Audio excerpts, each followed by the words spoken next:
Producer Mike Jubaya ya Kunir and kan yala nyule kuni chawdi yalmo koreal over manger and katon udut TI promotion promoter Gavi DJ Dot the old mix master.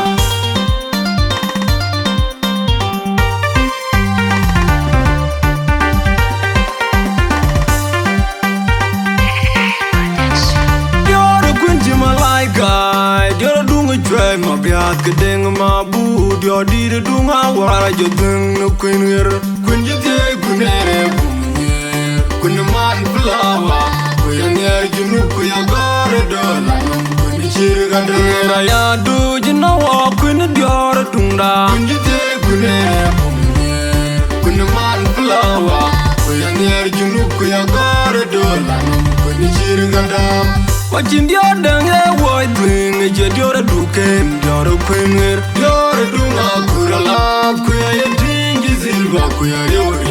non me nyana war ma jamya kundir won me danele kuya me lum diora chirga dava chuding diam diora ri diora kweli janyo dungita jeng kwenger waru diora dunga kurala kuya tingi zilva kuya yori non me nyana war ma jamya kundir won me danele kuya me lum kunjelo yo kun ban kun man ma burga man nyanti kuman mayen la jang jang ya dingi man ma yar kun dior duken kun kuye dina kun ban kun man dunga kun de burakal la jang jang ya dingi man ma yar kun dior duken kun kuye dina kodi Queen bang queen Mary ayom yan matin jalit Queen la jang jaya dingi man ya queen dior duken queen dina kodi la queen dior by dog dinga dior dunen dropping the lord yam the queen era bar tin wani we kan la the jubya the dai queen nyal me di jodior yali ya waja tiagu bayala the queen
Ma biat kedeng ma bu dio di de dunga wara jo deng no kunir kun jite kunere kun man flawa kun yer junu ku ya gore do kun chir gandera ya du jina wa kun dio tunda kun jite kunere kun man flawa kun yer junu ku ya gore do kun chir gandam Wajin dia dengue woi ding je diora duken diora kwenger diora dunga kurala kuya tingi zilva kuya yori non me nyana war ma jamya kundir won me danele kuya me lum diora chirga dava chuding diam diora ri diora kweli janyo dungita jeng kwenger waru diora dunga kurala kuya tingi zilva kuya yori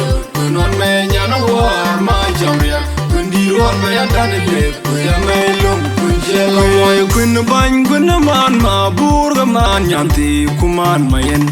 la jang jang ya dingi man me ya kun dior duken kuye dina kun ban kun man dunga kun de burakal la jang jang ya dingi man me ya kun dior duken kuye dina kodi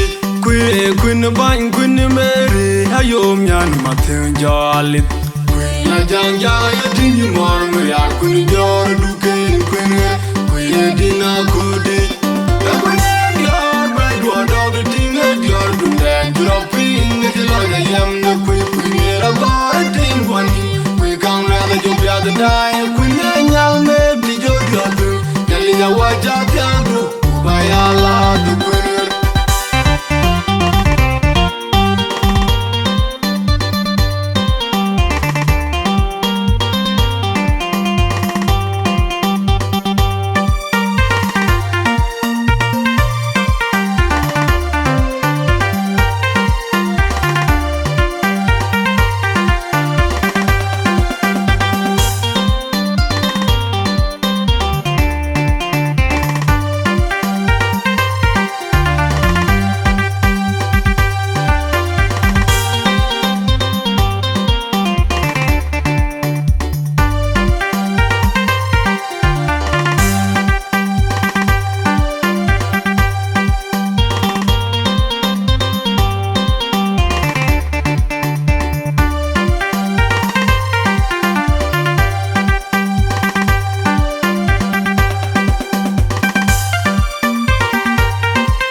ma biat kedeng ma bu dio di dunga wara jo dung no queener kun jite kunere